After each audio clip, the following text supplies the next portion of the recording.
നമസ്കാരം. കേരളത്തിൽ ബി.ജെ.പിയുടെ core committee യോഗത്തിൽ നടന്ന സംഭവ വികാസമായ ഒരു കാര്യമാണ്. അതായത് പാലക്കാട് വയനാട് ഉപതെരഞ്ഞെടുപ്പിൽ ചർച്ച ചെയ്യാൻ കൂടിയ കോർ കമ്മിറ്റിയിൽ അടിയുടെ ഒരു പൂരം തന്നെ ഉണ്ടാകുമെന്ന് കരുതിയ മാപ്രകൾക്ക്, അതായത് മാധ്യമങ്ങൾക്കും സന്ദീപ് വാര്യർക്കും കൂടാതെ ഇടതുപക്ഷത്തിനും CPM-നും കനത്ത തിരിച്ചടിയാണ് ബി.ജെ.പി കോർ കമ്മിറ്റിയിൽ നൽകിയത്. അതായത് സംഭവത്തെക്കുറിച്ച്, അതായത് പരാജയത്തെക്കുറിച്ച് കുറ്റം പറയേണ്ട കാര്യം ഇനിയില്ല. സംഭവിച്ചത് സംഭവിച്ചു. ഇനി വരുന്ന തദ്ദേശ തെരഞ്ഞെടുപ്പും അതുപോലെ തന്നെ വരുന്ന നിയമസഭാ തെരഞ്ഞെടുപ്പിലും മുഴുവനും ഫോക്കസ് ചെയ്തുകൊണ്ട് മുന്നിൽ നിന്നും ശക്തമായി നയിക്കാനുള്ള തീരുമാനമാണ് ആ കോർ കമ്മിറ്റിയിൽ ഉണ്ടായത്. അതിനുവേണ്ടിയുള്ള പ്രചാരണ തന്ത്രങ്ങളും പ്രചാരണ പരിപാടികളും ഇപ്പോൾ തന്നെ തുടങ്ങണമെന്നാണ് കോർ കമ്മിറ്റിയിൽ ബി.ജെ.പിയുടെ കേരള പ്രഭാരി പ്രകാശ് ജാവ്ദേക്കർ വ്യക്തമാക്കിയത്. കേരളത്തിലെ ബി.ജെ.പി ജില്ലാ കമ്മിറ്റികൾ വിഭജിച്ച് പ്രവർത്തനം ശക്തിപ്പെടുത്താൻ കോർ കമ്മിറ്റി ഒരു തീരുമാനം കൈക്കൊണ്ടു.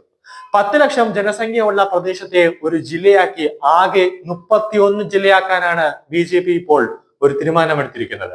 31 ജില്ലകളാക്കി മണ്ഡലത്തെ തിരിക്കാൻ പോവുകയാണ്. ഇതോടെ സംസ്ഥാനത്ത് ബി.ജെ.പി ജില്ലാ പ്രസിഡന്റുമാരുടെ എണ്ണം 31 ആകും. തദ്ദേശ തെരഞ്ഞെടുപ്പ് മുന്നിൽ കണ്ടാണ് ബി.ജെ.പി ജില്ലാ കമ്മിറ്റികൾ വിഭജിക്കാൻ ധാരണയായത്. ഇന്നലെ കൊച്ചിയിലായിരുന്നു കോർ കമ്മിറ്റി യോഗം നടന്നത്.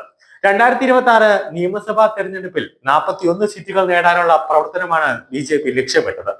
മിഷൻ 41 യാഥാർത്ഥ്യമാകാൻ വേണ്ട പ്രവർത്തനങ്ങൾ നടത്താനും ഇന്നലെ ചേർന്ന ബി.ജെ.പി കോർ കമ്മിറ്റി യോഗത്തിൽ തീരുമാനമായി. വരാനിരിക്കുന്ന തദ്ദേശ സ്വയംഭരണ തെരഞ്ഞെടുപ്പിലും ബി.ജെ.പി വലിയ മുന്നേറ്റമാണ് ലക്ഷ്യമിടുന്നത്. തൃശൂർ, തിരുവനന്തപുരം, കോഴിക്കോട് കോർപ്പറേഷനുകൾ ഇക്കുറി ഭരണം പിടിക്കുമെന്നും അതിനായി സംഘടനാ തലത്തിൽ വേണ്ട മാറ്റങ്ങൾ വരുത്തുമെന്നും യോഗം തീരുമാനിച്ചു. കോഴിക്കോട് ബി.ജെ.പിയുടെ കൈവെള്ളയിലാണ്. അതുകൊണ്ട് തന്നെ മൂന്നാമതും ഒരു ഹാട്രിക്കിലേക്ക് ബി.ജെ.പി എത്താനുള്ള നീക്കമാണ് അവിടെ നടത്തുന്നത്. അതേസമയം നേതൃമാറ്റത്തെ പറ്റി യോഗത്തിൽ ചർച്ച നടന്നിട്ടില്ല. ഈഴവ അടക്കമുള്ള പിന്നാക്ക വിഭാഗങ്ങൾ ബി.ജെ.പിയോട് കാണിക്കുന്ന അനുഭാവം കൂടുതൽ ഉറപ്പിക്കാനും അതുപോലെ തന്നെ കൂടുതൽ പ്രവർത്തനങ്ങൾ സ്വീകരിക്കാനും യോഗത്തിൽ തീരുമാനമായി.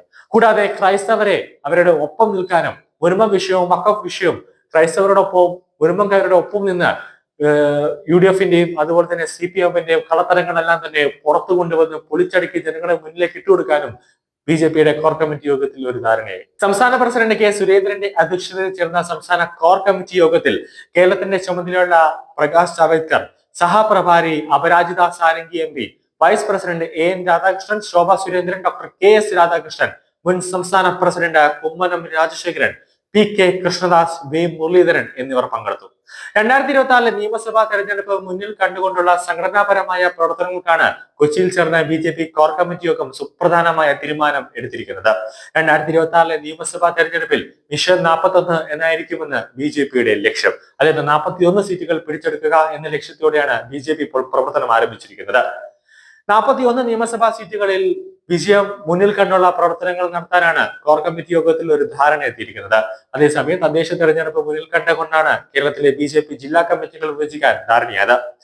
ബി.ജെ.പി കേരളത്തിൽ അധികാരത്തിൽ വന്നാൽ, അതായത് വരുന്ന നിയമസഭാ തെരഞ്ഞെടുപ്പിൽ ബി.ജെ.പി കേരളത്തിൽ അധികാരത്തിൽ വന്നാൽ ബി.ജെ.പിയുടെ ആദ്യ മുഖ്യമന്ത്രിയായി ചിലപ്പോൾ ശോഭാ സുരേന്ദ്രനെ നിയമിക്കാനും ഒരു സാധ്യത കൂടുതലാണ്.